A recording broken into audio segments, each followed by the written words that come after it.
And welcome back. Looking for love online can be a lonely experience, or it can be a very successful experience, but there are things that you should be looking out for if you're going to look for love online.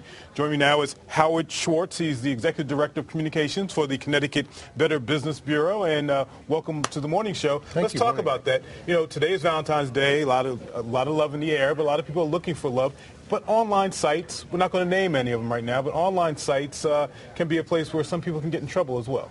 Indeed, and I think we can divide this, Rick, into two separate sections. We have the free sites, online dating. Obviously, you go on there. You get what you pay for in one sense. You're not being matched with anybody. You've got to believe the people and their profiles. And what's happening in some cases is people are stealing other people's profile pictures, making up an identity for themselves, and then they get online and they scam and scam and scam until they find someone.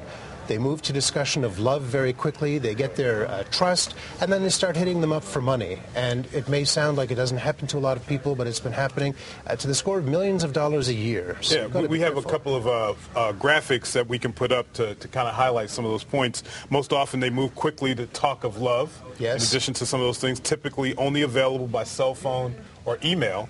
Well, one of the reasons for that is because a lot of these scammers, these con artists, work outside of the country. So they'll make up virtually any excuse they can not to be in touch with you. And having various excuses for not being able to meet face-to-face. Exactly. And claim to have a child and ask for money, for example, for a medical emergency. You should never send money to someone you don't know. Certainly not. And I think if you were to guide yourself, the same thing is if you're on a date with somebody, and even after 2 or 3 months, they started hitting you up for money, and especially if they were to ask you to wire money to them, that would be a bad sign.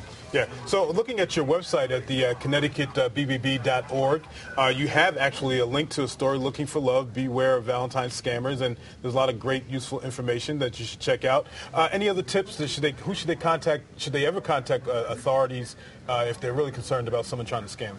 Well, it's tough to identify the scammers because they disappear quickly. What we will say, though, is people who are looking for paid dating sites, they should be watching some of the rules also, because you should be reading your contract, finding out if you can cancel, because we've heard stories about people, and the complaints have increased over the past 3 years, people who are being mixed with totally inappropriate matches, people who live in the wrong geographical area, wrong age group, people who may not match the educational requirements. Ask lots of questions, make sure it's all on paper, and good luck and happy Valentine's to everybody. Yeah, that's right. You know, a lot of success stories. Is it fair to say, I can say you found your girlfriend online, and we have a few other folks here at the station who have had great love connection by finding connections online. Sarah and Logan, back to you. All right. Thanks, guys. Thank you, guys. We're checking in with Rachel. Let's go see if there's any problems out on the roads. Yeah, got a couple things going on this morning, guys. First off, we'll start with the maps and talk about an accident. 384 westbound. It's out by exit 1. State police are on scene with that problem. Also, some icy conditions reported now by exit 51. So westbound traffic, if you're coming in over the Bulkley Bridge, heading